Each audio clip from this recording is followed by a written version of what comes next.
Good afternoon, everyone. Thank you very much for coming to the club today. It's my great pleasure to welcome today as our guest Park Cheol-Hee, the Chancellor of the Korea National Diplomatic Academy. As you must know, he's very much the man of the moment in terms of Japan-South Korea relations. He's a close advisor to President Yoon, and also seen as the architect of the recent bid to repair relations between the countries which have been so fraught for many decades. He's recently hailed the improvement in ties as a bulwark against threats from Pyongyang and a boost to economic leverage with China. Yet, as we know from history, previous agreements to calm tensions over the past haven't always lasted long. And polls show that many South Koreans are still unhappy with President Yoon's stance. So before the Group of Seven summit in Hiroshima, we'd very much like to hear about the significance of the recent rapprochement and whether this time it's truly set to endure. We'll have about 20 minutes of remarks from Mr. Park, followed by questions from everybody. So I think that's all I have to say, except please put your mobile phones to silent. Without further ado, thank you very much, and Mr. Park. Thank you. Thank you for a wonderful introduction. I'm very happy to be invited to the prestigious Foreign Correspondent Club of Japan. I spoke at the Japan Press Club a few years ago, but this is my first time to be at the FCCJ as a speaker. I have been to the club several times when you had an office in the other building. I'd like to take this opportunity to talk about a journey for leveling up Korea-Japan relations. As you know, Korea-Japan relations have been very tough over the past few years, and you can see good signs of the improving Korea-Japan relations.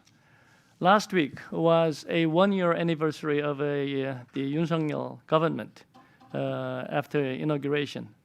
If I look back over the past 1 year, then I would say that if you ask me to characterize a past 1 year, what was it? I think that was a process of normalizing the abnormal, especially in the area of foreign and security policy. What was abnormal in the previous administration? One is that when you talk about South Korea's North Korea policy, it was much more of a idealistic outlook, wishing for establishing a peace and cooperation on the Korean Peninsula, expecting North Korea to denuclearize, and then have a much more cooperative stance on every front. But as you can see, that ended with the failure. The North Korea upgraded its weapon system, missile capability, nuclear capability. So they continue to launch missiles against us. So that means that even though the previous administration had a very good hope that the North Korea will change, but it has not been changed at all. So instead, in order to promote all those good relations with North Korea, the alliance relationship with the United States have been relatively sacrificed in a sense that they postponed or stopped or downscaled a joint exercise with the United States. And then there was a kind of some move that the alliance relationship should be modified. So that gave a kind of a serious the kind of anxiety and frustrations among some people. And then the Yoon government tried to fix it in a way that when North Korea is adding more security threat to us, we have to be prepared, and we have to find ways to cope with it by strengthening alliance with the security alliance with the United States, and then make the extended deterrence much more reliable and credible, and then trying to develop a much more tighter network with like-minded countries.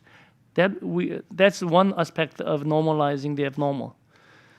But the kind of most dramatic And then drastic, the element of this normalizing the abnormal was Korea-Japan relations. The past of the administration, even though there was a kind of lots of issues to discuss, they neglected the issue, and then worsened and just let it go, and then they worsened the relationship between Korea and Japan, was just there, without fully addressed by the government. Even some politicians did not hesitate to take advantage of anti-Japanese feeling among the Korean populace to agitate further rather than fix the problem. So how to bring it back to the normal was a kind of a big task for the new government, the Yoon government. So we tried hard to make Korea-Japan relations normal in the beginning. So I think the way of thinking lying behind all this, the changing policy direction, is based upon a new way of thinking. If I contrasted the way of thinking between the previous government and the current government, I think the three premises were there in the past. Like one is that the past history issue. History issue is the most important issue between the two countries. And second, that Japan is in the object of antagonism and conflict rather than an object of cooperation. Third, Japan should do whatever it can to solve the problem between the two countries. In other words, it is Japan to be blamed for everything in order to fix the problem. But after the President Yoon came in, we changed the kind of drastically changed the way of thinking in a very different way, in a sense that the past history issue is quite important, but that's not all that matters. So we cannot. So the President Yoon made a speech at Harvard in April when he had a summit meeting with the United States. He went to Harvard and gave a talk, and he does not agree with a way of thinking that we cannot move an inch forward unless the history issue is completely resolved, which means that even though we have a past history issue between Korea and Japan, still we have to make a kind of a cooperative stance with Japan, rather than just a kind of preoccupied with the history issue only, which is so we began talking about the future-oriented relationship much more than before. And second, we began regarding Japan as a cooperative partner rather than an object of criticism and antagonism, especially considering the shared values and systems between Korea and Japan. The reason why I admire my president most is that he truly believes in liberty and democracy, human rights, and rule of law. That kind of belief is reflected in a Japan policy, in a sense that as Korea and Japan are advanced democracy and market economy that share lots of values, we are natural partners for cooperation, and we have to go on. And third, Korea and Japan should be treated as an equal partner. So rather than being understood as a kind of a countries standing in a hierarchical order, like Japan is always an aggressor and Korea is a victim. It's a kind of the way of thinking should be changed, and then we should regard each other as an equal partner. So on the basis of that new orientations, the Yoon government began taking a kind of a new stance, and then basically, if you make as I think you know the details, but in order to resolve the kind of pending issues between Korea and Japan, the new approach has been taken in a sense that rather than just asking Japan to do whatever it can do. But let's do what we can do in Korea.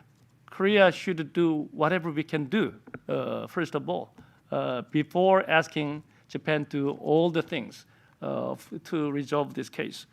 And then, if Japan is very hesitating and cautious in taking a kind of a new initiative, rather than simply sit and wait for the kind of very affirmative move from the Japanese side, let's move first, preemptively, in order to show a goodwill to the Japanese side first, which is a kind of a enormously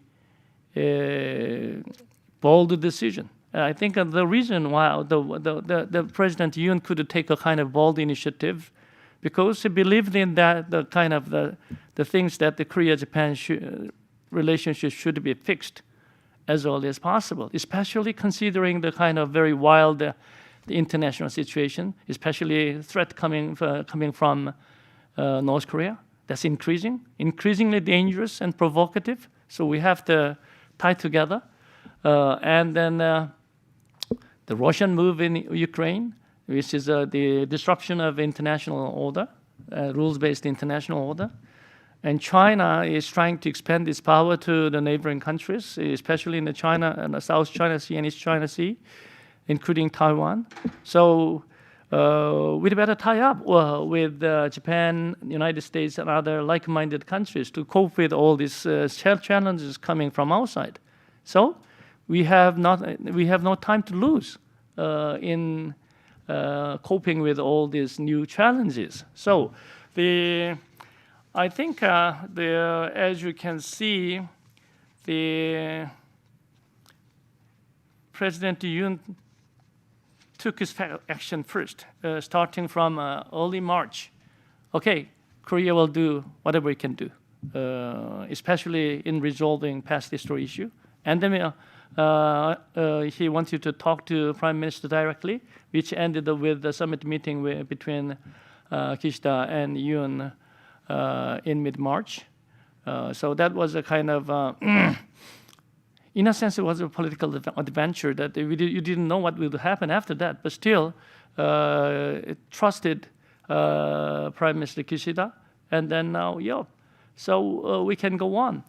And that summit meeting worked as a kind of mechanism for solving very entangled the issues related to the forced labor issue, because the Yoon government took an initiative to solve this forced labor issue on our own initiative. And then all the linked issues were resolved because it was all connected issue. Export control issue, and whitelist issue, and the GSOMIA issue. All those issues were disentangled in time. So I think that summit meeting provided a momentum to level up Korea-Japan relations on a very different stage, and then that was highly appreciated even by American President Biden. As you know, we had President Yoon had a state visit commemorating 70th anniversary of our alliance, and then we truly consolidated the idea of extended deterrence by declaring a Washington Declaration. And as you know, President Biden encouraged and facilitated the cooperation between Korea and Japan. And I think, looking at the move, I think Prime Minister Kishida made his mind that he will come to Seoul much earlier than many expected. So he came to Seoul on May 7th. So I think I think this should be understood as a kind of a long series of a connected diplomacy, starting from early March, the Korea-Japan summit meeting, Korea-US summit, the state visit, and then the reviving shuttle diplomacy by Kishida's visit to Seoul, and President Yoon will come to Hiroshima as he was invited as a kind of to the G7 meeting, and we are going to have a trilateral summit meeting between the Biden, Kishida, and Yoon, also in the general framework of the G7. So the if it is a kind of in the past it was linking dot by dot, the drawing a line, Korea, Japan, Korea, U.S., and Korea and Japan. I think we are completing, drawing a full circle of trilateral cooperation next week by having another trilateral summit meeting in Hiroshima. And this is good. This is a kind of a very important moment in a sense that rather than just a kind of putting the Korea-Japan relations in a bilateral way, we are making truly trilateral, especially in terms of security cooperation, also in terms of economic security, and to cope with the future cutting-edge technology, and including all the civilizational issues, global issues. So I think we are expanding the scope of cooperation on the basis of a very consolidated cooperation among the three countries. And as this is happening in the G7 summit spot, I think if President Yoon will give a talk not about the bilateral or trilateral relationship, he was going to talk about climate change, environment, and science and technology issues, rather than other issues, which is much more global issues. So we are stepping up the relationship, starting from fixing the bilateral relationship in the beginning, and trilateralize it, and going beyond that, and then putting the efforts to expand our cooperation in the Indo-Pacific area and beyond, and addressing the global issues much more jointly, possibly independently at the same time. So this is a kind of a significant moment of stepping up all the efforts. So it's a kind of moving in a very forward-looking way and in a much more future-oriented way, which is a kind of a new development of the Korea-Japan relations that you didn't see in the past. I know that many, especially in Japan, were very much frustrated looking at the kind of very troubled relationship between Korea and Japan over the past 5 or 6 years. The former Korean ambassador to Japan, my good senior friend Shin Gak-soo, and I call that this is a lost decade. After 2012, when the Korean president visited Dokdo, Takeshima, then over the 10 years, we have a very troubled relationship. There's up and down, but mostly kind of the worsening relationship between Korea and Japan. So I was very anxious to see, no, we have to change this practice, and we have to renew the relationship, and then base our relationship on a much more firmer platform, and move to a new stage. Actually, about 1 year ago, I came here as a member of the presidential delegation to consult the future policies between the two countries. And then the president-elect at the time told me that just to deliver the message to Prime Minister Kishida and others, to the Japanese leaders here, that what I wanted to bring back is that I wanted to bring the Korea-Japan relations to the best seasons of the Korea-Japan relations as fast as possible. So at that time, the goal was to bring back to the best days of the Korea-Japan relations. But in the last summit meeting between Kishida and Yoon, they're talking about different things. We wanted to make a kind of a new future of the Korea-Japan relations, rather than just bring back or going back to the good old days. We have to make a new future, and then they are trying to make a kind of joint efforts to make it happen. I think this is a kind of a paradigm shift in the way of looking at Korea-Japan relations, and then we will find new moves related to this in coming months and years. So basically, Korea and Japan began moving toward a much better direction, and then trying to put it on a kind of a much reliable and a firmer stance to move forward. So I'll stop there, and I will accept questions and then engage in the discussions further. Thank you very much. Perfect timing. I just want to start with one question from here, since I'm up at this privileged position. How confident are you that this rapprochement can last beyond the current presidency? And I think one of the problems is that Japan is so far seen as having done less work than South Korea to improve the relationship. What could Japan do to try to convince those in South Korea who are not yet convinced? Very wonderful question. I repeatedly hear from my Japanese friend that what if this administration ends and new administration comes in, and then there's a possibility of reversing all these things. First of all, not as a joke, serious. We just passed 1 year, 4 years left. It's not a good thing to talk about the possible change after some years. So rather than that, I wanted to see a kind of the Japanese sincere efforts to consolidate this cooperative mood together with South Korea. Because what they are asking to the Japanese side is that you do whatever we say. We are not asking that.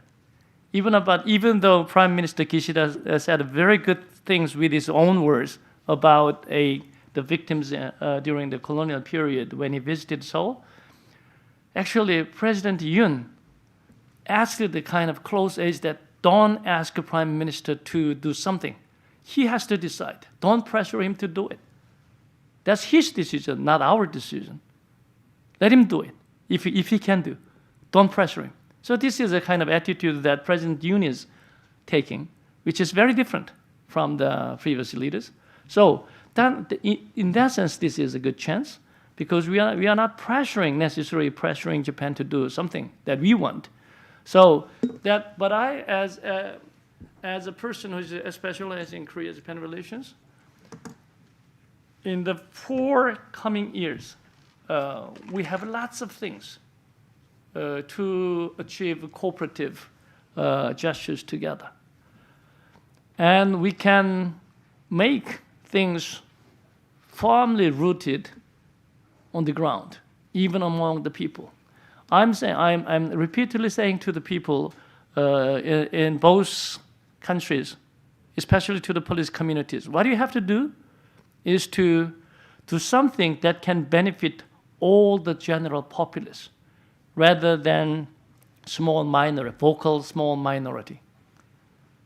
The kind of the dilemma we had in the past was that because the very nationalistic community in both countries were very vocal people, even though the size is not big, we always took care of their minds and emotions, and then looked at the faces whether they will resist strongly or not. Rather than that, let's take care of the silent majorities in both countries, and then so that they can move forward with the spirit of cooperation.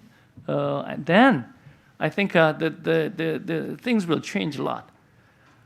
So I think we will develop lots of ideas that can make things move forward and give a lot of benefits to the general populace, rather than to a very vocal civil society who are much more inwardly oriented. So if we do that, I think we can make things very change in the future. And my hope is that the younger generation in both countries, especially in their 20s and 30s, they have a very different way of thinking from the existing generations, especially the older generation. They enjoy mutual culture very much. They have lesser bias and prejudices toward each other. and they think they are equal. And they enjoy a lot.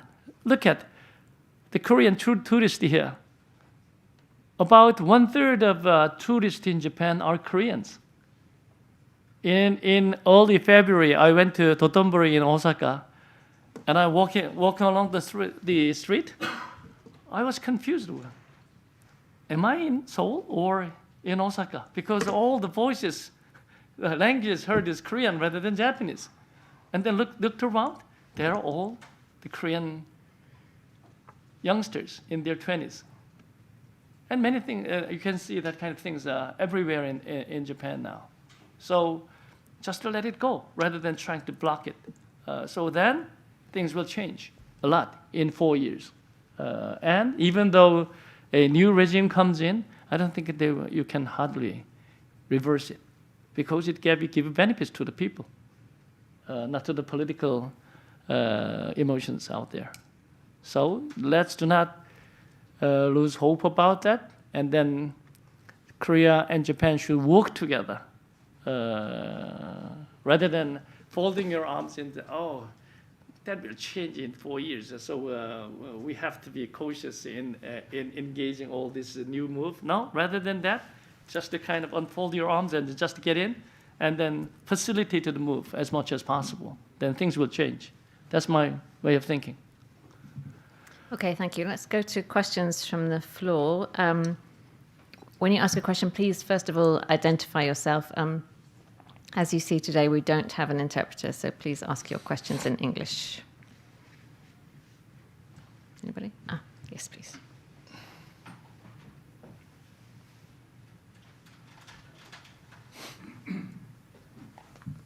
Nishimura with Hokkaido Shimbun Press. Welcome to Japan, Mr. Park. In the meeting with President Yoon and the joint press conference afterward, Prime Minister Kishida told about the Japan's standpoint on history, and he said Japan's unwavering commitment to standing by past government stances will remain unchanged in the future. But how are you confident in his words?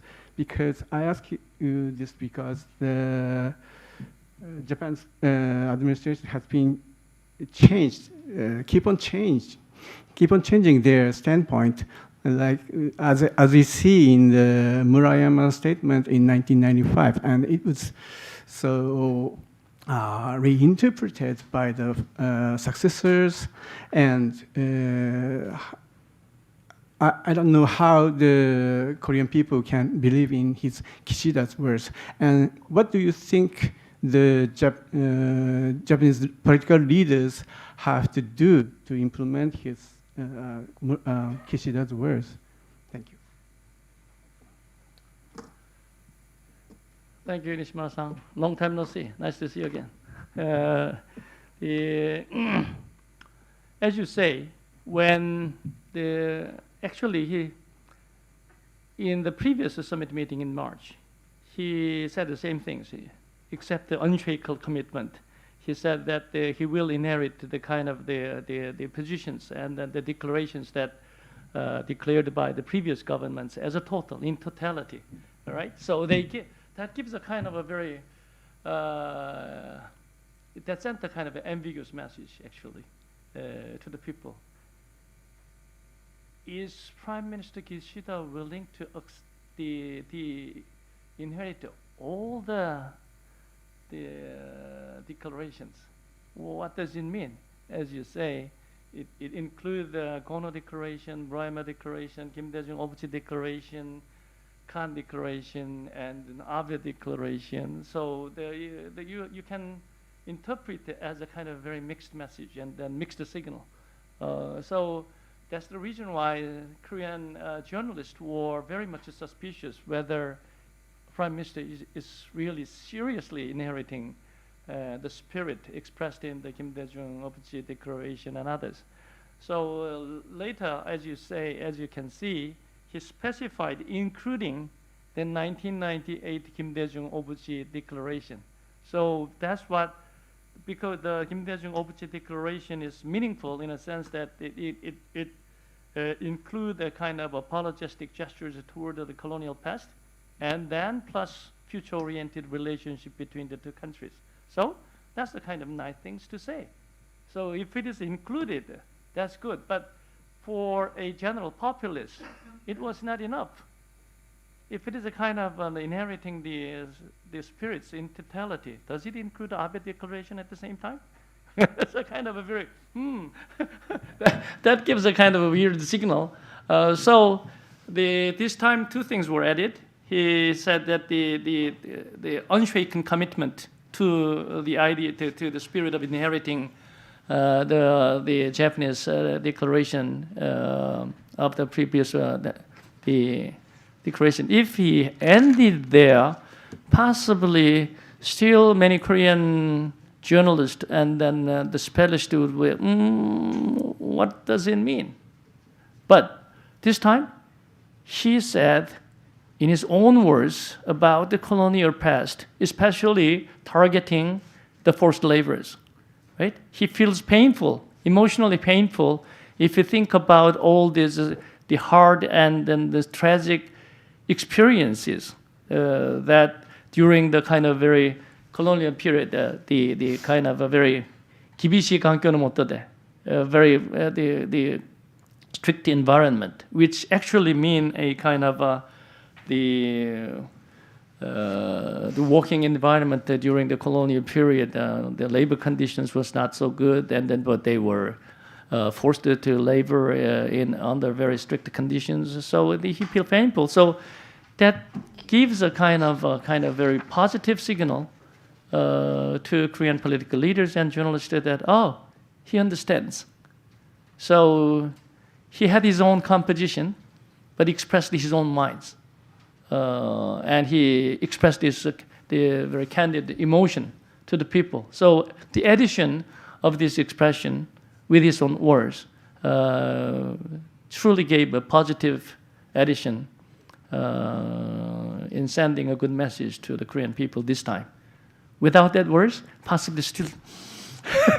So that was a good, very good move. So for both of us.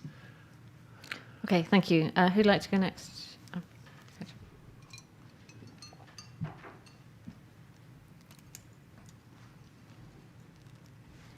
William Spizzato, a contributor for Foreign Policy magazine. On the one hand, having looked at this issue for years, Japan does seem to have apologized many, many times. And you can see there's actually a Wikipedia site that lists many, many apologies. But at the same time, talking to Korean Japanese over many years, they seem to sense this underlying discrimination in Japan. They still feel uneasy. Now, you talked about the sort of nationalist forces on either side, but do you feel there's more of a basic sort of discrimination that goes on here, or a sort of a sense that Korea is a junior partner in all this? And is that part of the problem that we've seen over the years? The second question I have is that the G7, what should we look for out of the G7 meetings? There's been a lot of talk over the years that the G7 was going to become irrelevant if it didn't expand in size. The Russia experiment into the G8 didn't work particularly well. Does Korea have any ideas along those lines? Okay, thank you for another good question. Yes, one of the underlying reasons why we are trying to make Korea-Japan relations better is to give much more comfort to the Korean communities in Japan. I know all the troubles and frustrations and anxiety felt by the Chinese community in Japan. They are especially targeted if the relations goes wrong and bad. They are the first target and first victim of the bad relationship between Korea and Japan. So in normal times, they feel less discriminated. But in worse time, they truly feel discriminated because of the worsened relationship. So I think in order to give some psychological comfort to the Chinese community in Japan. I think we have to improve the Korea-Japan relations, and then so that we can give due respect and an equal sense to the people, especially the Korean community in Japan. But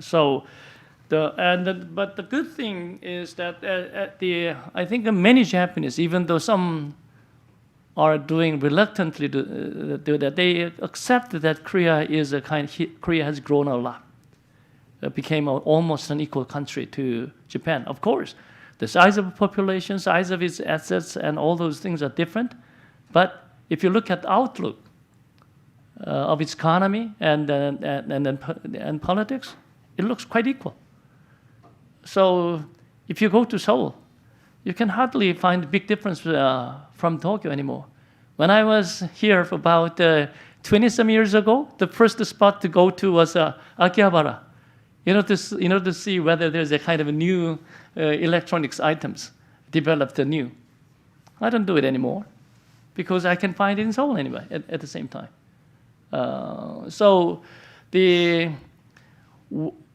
Whether all the people in both countries feel equal, I don't think that is the case. But still, there is a kind of increasing awareness that Korea and Japan are getting more equal than before. But because of that, some feel frustrated. Wow, Korea became equal country to Japan? That was a kind of much more, they were standing behind, but they are standing in line with Japan. So I don't like it. But I think that they will accept it anyway, because that's a reality, increasing reality that they witness. Of course, we have to try hard to make things better. But I think if that kind of feeling, personally, I lived in Japan for 6 years physically, but I have never felt that I was discriminated personally. And I didn't like any kind of discrimination. If there's any kind of a sign that he is discriminating me, I shout out. I don't accept that kind of words. So I spoke up and stood up to stand against it. So I think that can happen. G7, I think this is a kind of, I'm very happy to see Russia is out of it from G8. So the G7, as you can see, shares a lot in common. So democratic polity, market economy, rule of law, and then respect for human rights. I think in that score, Korea can be a kind of a good candidate for future members. But I don't think we are actively trying to raise our hand and to be included, because there is no serious discussion among the G7 members about whether to expand or not. But definitely, if you pick one more member from outside, Korea would be a very good candidate to be added in the future. So let's see how it goes. We didn't raise our hand, but we are ready. Thank you. Just on the topic of G7 while we're there, I've got a question from online, from Jesse Johnson from the Japan Times. He says, what kind of concrete deliverables do you expect to emerge from this weekend's Japan ROK US trilateral meeting? Will there be anything on intelligence sharing, or is this more of a symbolic meeting? It would be much more concrete than before, because the general directions we are heading to are almost the same. It was almost agreed upon that especially in terms of security cooperation in coping with the North Korean nuclear and missile threat, we have to stand in line, because we are all threatened by North Korean missile, including nuclear possibility. So the first thing we have to achieve is a kind of real-time information sharing on missile launch and directions going and then where it drops. So I think that should be much more substantialized, and then I think you will see a tangible result about that. So the many things will come up. with the security cooperation, I think about the real-time information sharing might be a kind of a very typical things you can witness. And then I think also we will talk more about the kind of economic security issues and supply chains. So especially in the cutting edge technology, what would be the kind of good division of labor in coping with the changing supply chains in the globe. So I don't think we will be mired into kind of only our own issues, but talk about much more regional and global issues we can address together. So I would not detail that much because it will come soon. So, but basically positive things about security, cooperation, economic security, and others. Thank you. Next question from the floor. Ready?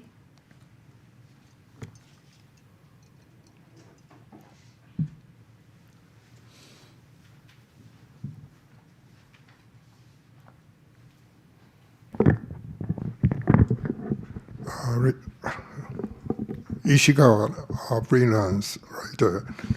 I have a question regarding intermediate range nuclear capabilities. And we have a report that you got assurance from US President that first they would send nuclear-powered submarines to you. Then my question is, what is the situation right now involving joint position or control of intermediate nuclear missiles in your country? This is what we have to learn from you. You're pushing hard with U.S. and got a visit of the submarine. Japan is behind. Thank you. Thank you. I think you have seen the news about the nuclear consultation group as a result of a Washington Declaration, which is an effort to strengthen extended deterrence, make it much more reliable and credible, because we have an increasing threat from North Korea with the development of a sophisticated development of the nuclear and the missile capability. And then they declare that they can use the weapon. So because of that, as you may have seen, there's a kind of increasing voices from within Korea that we have to develop our own nuclear system. Or we have to develop, bring in the new tactical nuclear weapons on the Korean Peninsula again. But I think one of this, they're creating the nuclear consultation group is to abide by the NPT, the rule, which means we are not going to develop a nuclear weapon of our own. Instead, extend the deterrence to South Korea in a much more credible way, especially when North Korea uses its nuclear weapon, and then that would be retaliated by nuclear weapons at the same time. So the President Biden made it clear that if North Korea uses nuclear weapons, that will mean the end of the Kim Jong-un regime. So that was a clear signal to that if you use it, we are going to use nuclear weapons to erase the country from the map. But that's the kind of that's we use. But in order to pressure North Korea not to use nuclear weapon, we are trying to bring the strategic assets much more credibly, much more closer to the Korean Peninsula, rather than locating in Hawaii or Guam, bring it closer to Korean Peninsula. And then rather than making a random visit, make it much more frequent and regular. And then mix different means of strategic assets. B-1B in the sky, nuclear carriers on the sea, and under the sea, the new thing has been added. This is SSBN, as you know. So you can hardly detect the SSBN where it is located, which is a kind of significant signal to North Korea that you can be targeted at any time. So I think it is different from the European-style nuclear sharing. We are not bringing tactical nuclear weapons on the Korean Peninsula back again because, first of all, because of the revolution in military affairs, you don't have to locate the tactical nuclear weapon on land. You can target North Korea from anywhere, from sea, from air, anywhere under the sea. So you don't have to bring it in because of the new technological development. And second, if you bring in tactical nuclear weapon back to Korea, that would give a kind of unnecessary rationality to North Korea that, yeah, you have nuclear weapons now. You can continue to develop nuclear weapon. We wanted to avoid that situation. So because even though we know that it's very hard to denuclearize North Korea, but still, ultimate goal we pursue is to completely denuclearize North Korea. So we should never give up that goal, even though it looks very hard at the moment.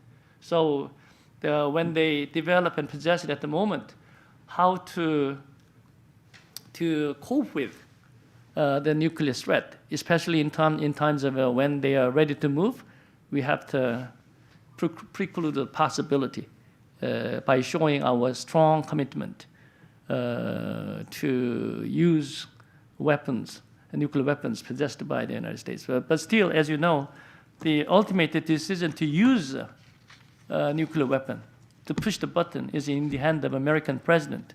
It cannot be shared. We know that. But by extending these deterrence measures and then sharing more information about the unfolding strategic assets, we feel much more comfortable than before. Not completely, but still the level of the credibility went up. So I think we have to work more in detail in coming months and years. Thank you. Anyone else from the floor? If not, I'll move on to another question from online. This is from Martin Curling of Handelsblatt. Regarding Taiwan, what is South Korea's strategy towards Taiwan now in peacetime and in case of an invasion by China?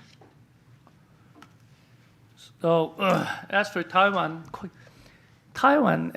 is very important for South Korea as well because all the export items and energy import is passing through the Taiwan Strait.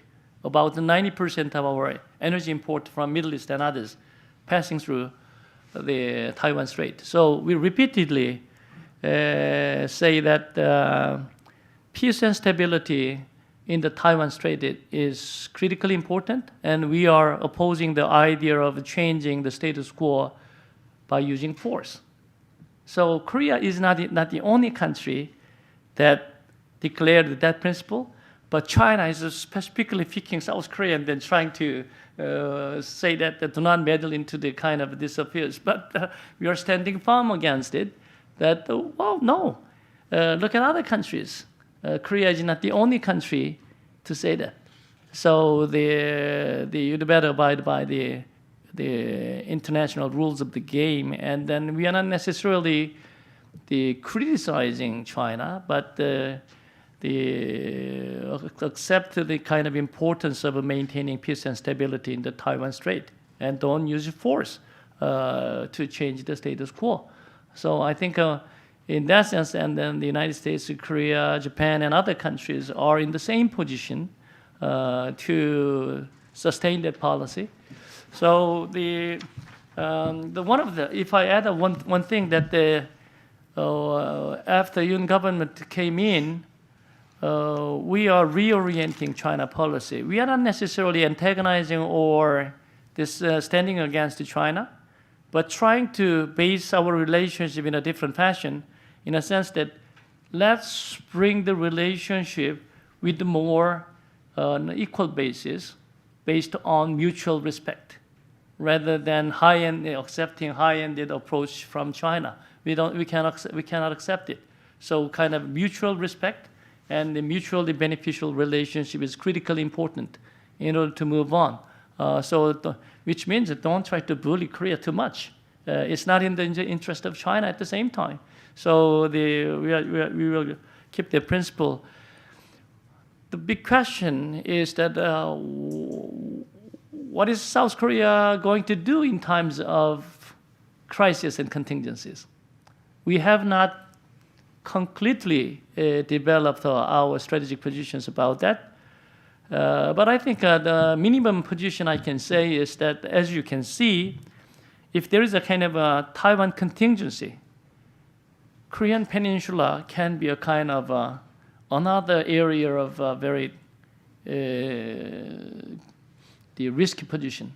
So even double contingency may be possible. So we have to keep deterrence power against the potential North Korean attack to South Korea or to Japan.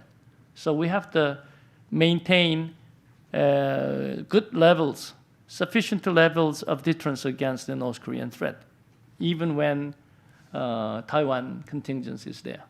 So that's a kind of a minimum that we can do, and then that's in the interest of all of us, because the nightmare scenario for us would be that China and North Korea are aligned tacitly or obviously to move together, to make troubles on the two spots at the same time.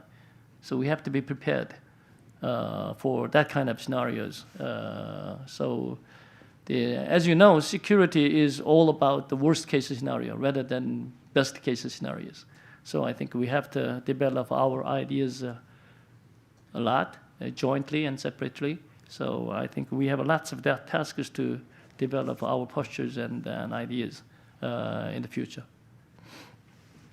Thank you. Another question from online, talking of the coming up issues that might sort of affect the rapprochement between Japan and South Korea. South Korea, this is from Walter Sim of the Straits Times. South Korea will dispatch experts to look at the Fukushima process ahead of the discharge of treated water into the Pacific Ocean. What are your expectations of the visit? And do you think Japan will be open to accepting any negative feedback from South Korea?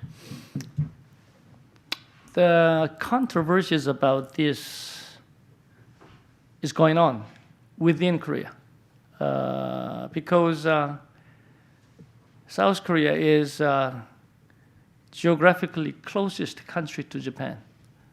If you just talk about the kind of scientific facts, many specialists agree to the position that the discharged water would not directly affect Korea immediately. That's the science. But as it's so close, there is a kind of ongoing frustrations and anxieties. It is especially among the fishermen and the people engaged in a kind of fisheries things that what if they are negatively affected by that? So they share a kind of the concerns like a kind of fishermen in the Fukushima prefecture, which is not logically meaningful, but they kind of same kind of feeling. So how to provide them with the psychological comfort, and that no, don't worry, that will not directly affect your business and your life. So in that sense, the Korean government is in a position that we respect the verification process provided by the IAEA, because among the 11 countries that are participating in the IAEA, Korea is one of them. We dispatched the Korean specialist there. So we will go in line with the IAEA in principle. But as there's a kind of still lingering anxiety among the people in Korea, how to give psychological comfort by bringing in complementary measures. That's the kind of a dispatch of the special task forces to Hikusuma and then see what is going on. And then if there is a kind of additional measures they can convince people in Korea, we have to do it. And then I think the Kishida cabinet made a kind of a good decision to accept the Korean delegation to Fukushima, which is a good sign.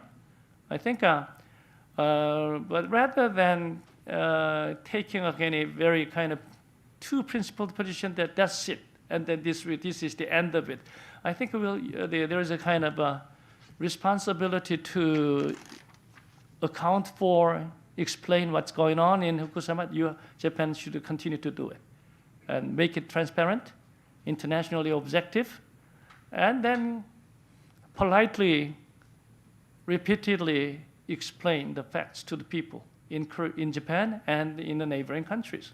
You have to be modest and humble rather than go recklessly about Fukushima. I said you. I told you already. I don't think that works. So you have to explain modestly and humbly again and again that, oh, we are doing it. So in that sense, I like the Prime Minister Kishida's commitment to this time when he had a summit meeting with President Yoon. He will not discharge the water in a way that hurts the health and the maritime environment negatively to the Japanese and Korean people altogether. So I think I hope the Kishida cabinet abide by that principle, continue to abide by that, and then try to modestly and humbly explain what's going on in the Fukushima area until many people accept the truth. Okay. Anyone else from the floor? I have a couple here still online. So one from Fred Varco, freelance writer. He asks, should the Japanese emperor visit South Korea? And do you think such a visit would help to solve the historical disputes? Oh, very good. As a government official, I would say that I don't answer to the hypothetical questions. But first of all, I think that's the decision that Japanese government should make first. I don't think the Korean government asked Japan to make the emperor's visit to Korea happen. So because this is that should be Japan's decision whether Japanese emperor should visit Korea or not. And I personally do not object to the idea of emperor's visit to Korea, but the most important thing for us is that make the kind of political and social environment ready to accept the Japanese emperor in Korea. I think that both the Japanese society and Korean society should accept the idea that the Japanese emperor can visit South Korea. If not, it can create another problem. So we should not make a mistake by recklessly handling the idea and then make a misjudgment. So I think this is an issue that should be very carefully handled rather than recklessly examining in the minds. So as long as Japanese government is willing to realize it, why we say no? Okay, well that brings us exactly to 4 o'clock. So thank you very much, Mr. Park, for a very interesting talk. As always with our invited guests, we offer you a year's free membership to the club. Oh. So we would be very happy to welcome you here at any time. Thank you. Thank you. To visit our bar or something. Thank you. Thank you. I enjoyed it.